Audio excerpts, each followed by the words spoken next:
Hello and welcome to the channel. Incredibly excited to speak to you guys about a newcomer to the Eastgate arena.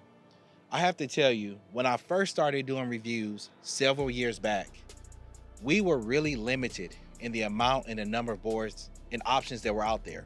Backfire, Boosted Board, Evolve, Wildgo, and Meepo were basically the only brands available to consumers.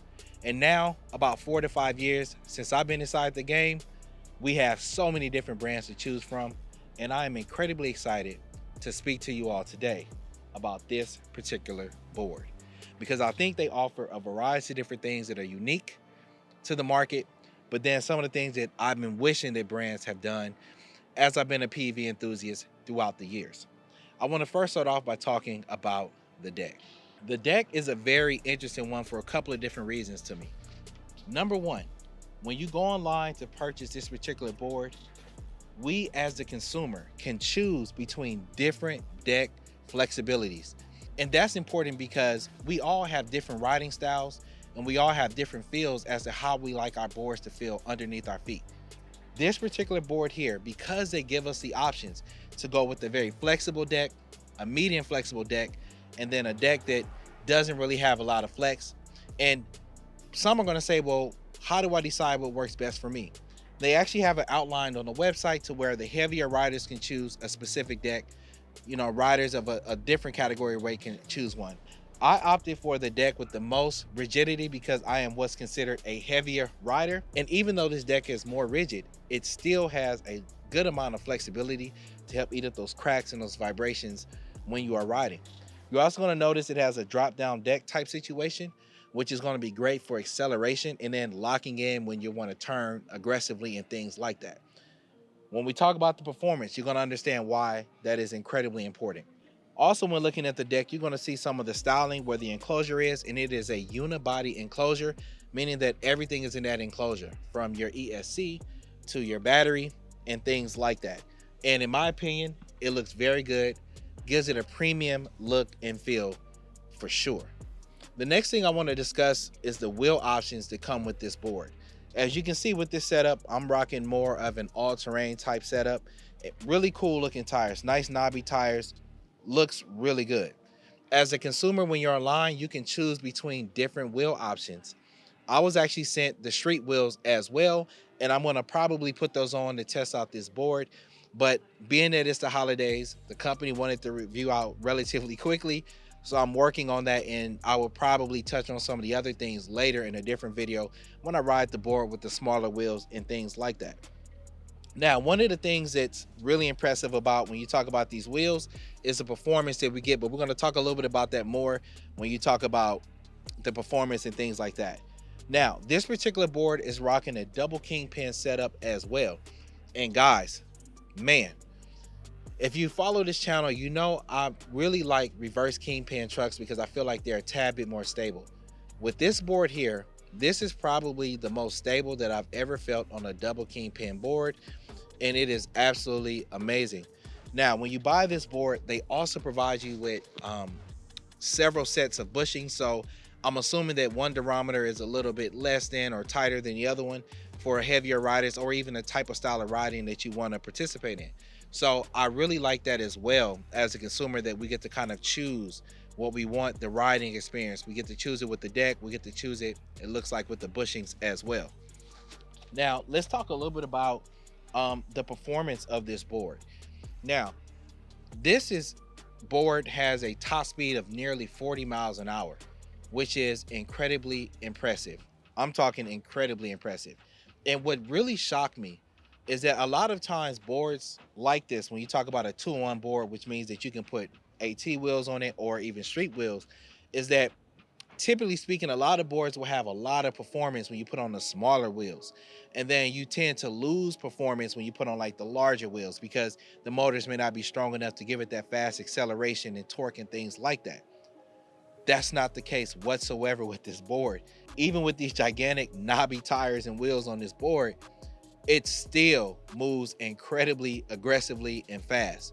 It really puts it up there when you talk about performance of boards that I reviewed on this particular channel. Super impressive performance when we talk about acceleration, hill climbing capabilities. Super solid. Now I wanted to also point out, when you look at the rims that I guess that come with this tire, it's a lot of small things that they did that I feel like is like attention to details. And I think it aligns really well when you talk about some of the additional things that you get with this board that may not be feature wise and things like that. And let's talk about some of those things. So when you look here, you're going to see that they have their brand engraved in the rim. Just a really small touch, but it looks really good. One of the other things that they kind of gave us that I thought was pretty cool was in the rear, we have a rear brake indicator. So when you're braking with the remote and you pull back, you'll see a red light flashing.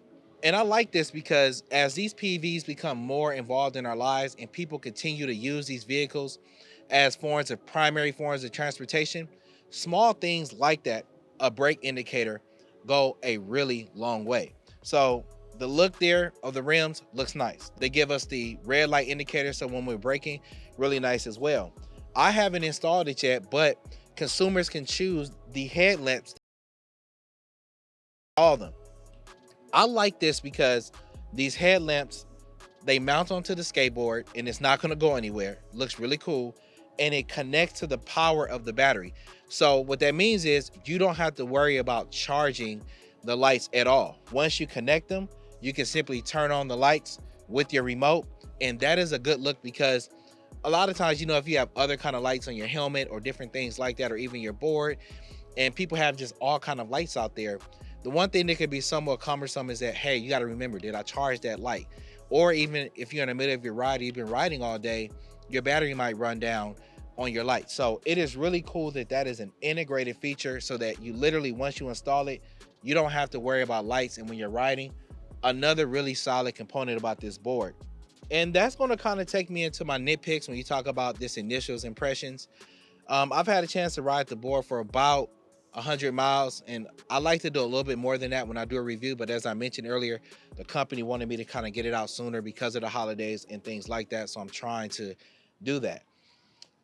This is a super solid board, man. There's very little to dislike about it. But there's like two things that kind of, and these are actually some things that I kind of relate to the company, because they said, hey, tell us about some of the things you think we could do to improve.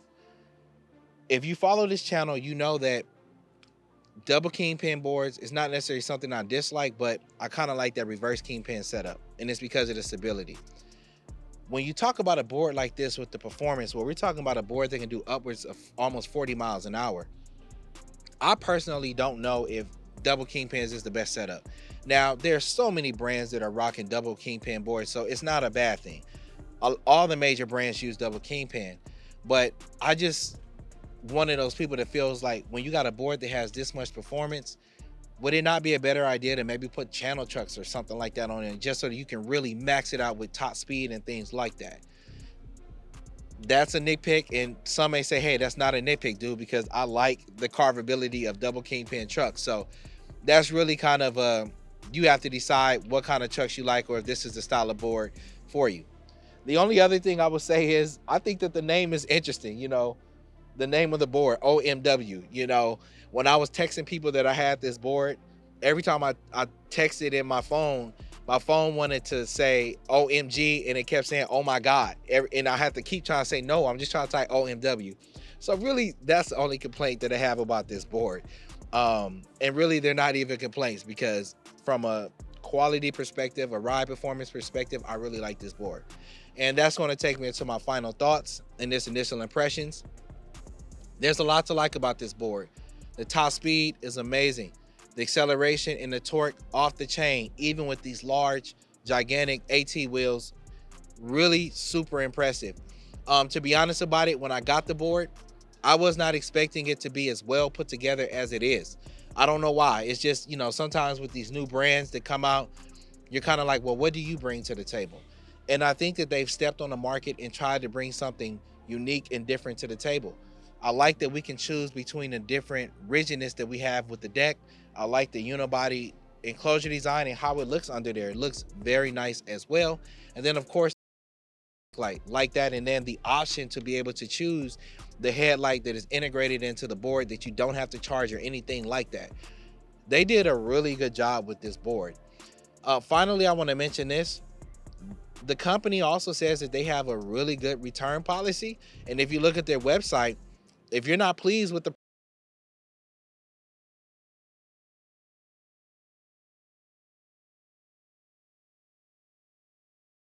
really believes in their board, and I can see why, because I think it's a really solid board. If you want to learn more about this board or even support this channel by utilizing my links, please check out the description where I have some links and additional details for you. As always, I'll see you at the top because the bottom is too crowded. Peace.